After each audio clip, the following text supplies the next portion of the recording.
Welcome back to the show. I'm James Morrow. Let's bring in the first of tonight's panels now, and I'm joined by former Victorian Liberal Party President Michael Kroger, and from Sydney here, 2GB radio host Luke Grant. Thank you, gentlemen, both for joining me this evening. Now, I want to go to some breaking news here today about Andrew Gee, the Nationals member who has just left his party to stand as an independent because he didn't want to be forced into supporting a no campaign against the voice by his party. Michael, let's start with you here. Is this an indication of just how much trouble Peter Dutton is going to have keeping his party unified on this issue, or is he just an outlier?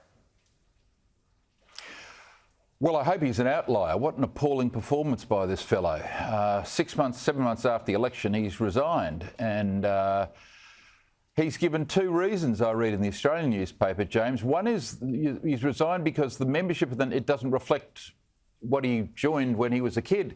The membership of the party's dropped. That's one of his reasons for resigning. Well, that's a matter of enormous principle. People have gone to the gallows on such a principle in the past. So we've got fewer members of the National Party, he says. That's one reason he's resigning. And secondly, he says he's resigning because the National Party isn't as reflective of country people as they used to be. Well, if he has a look at the election results federally in Victoria, I think the National Party's done well. They've just won 3 seats in Victoria back from independence. And quite frankly, why would anyone listen to this fellow? I mean, I'm taking my lead on this debate from people like Jacinta Price, as the great Tony Abbott just said. I mean, here's a young woman steeped in the history of Aboriginal communities from birth. She knows more about this issue than anyone else on our side of politics. Yet this fellow's taken to, his high horse and resigned. Well, I agree with Darren Chester. This fellow should resign from Parliament. I mean, he's been elected 7 months ago with the National Party badge on, and now he's resigned. He should leave the Parliament, and there should be a by-election, and let's see whether the people of Calare want to re-elect him, and I bet you my bottom dollar they would throw him out as they should, James. Luke, what are your thoughts on this, and is this an indication of just how divisive this vote over the voice is going to be next year? Well, it could well be. I agree entirely with what Michael said. I don't know what people know of Andrew Gee. I suspect up until today, most Australians have never heard of this bloke, and I can guarantee this.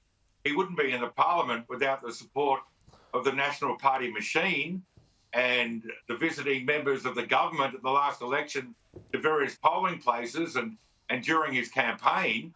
And there's one issue, and he disagrees with his party on it, and it's not just enough to disagree. He's going to blow the joint up.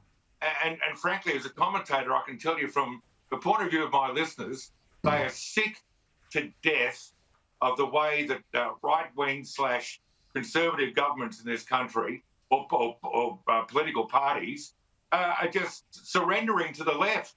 I mean, there's just no unity. I don't know if the National Party is the same broad church that the Liberal Party is, but if he doesn't like the vote, if he doesn't like the voice, he gets to have a vote like we all do on the day. And the best he can do is do that. But to blow up his side of the government or the Parliament is absolutely appalling. I agree with Michael. Ta-da, mate. If you don't want to do what you said you do 8 months ago, see you later. We'll get someone else, Joe. Indeed.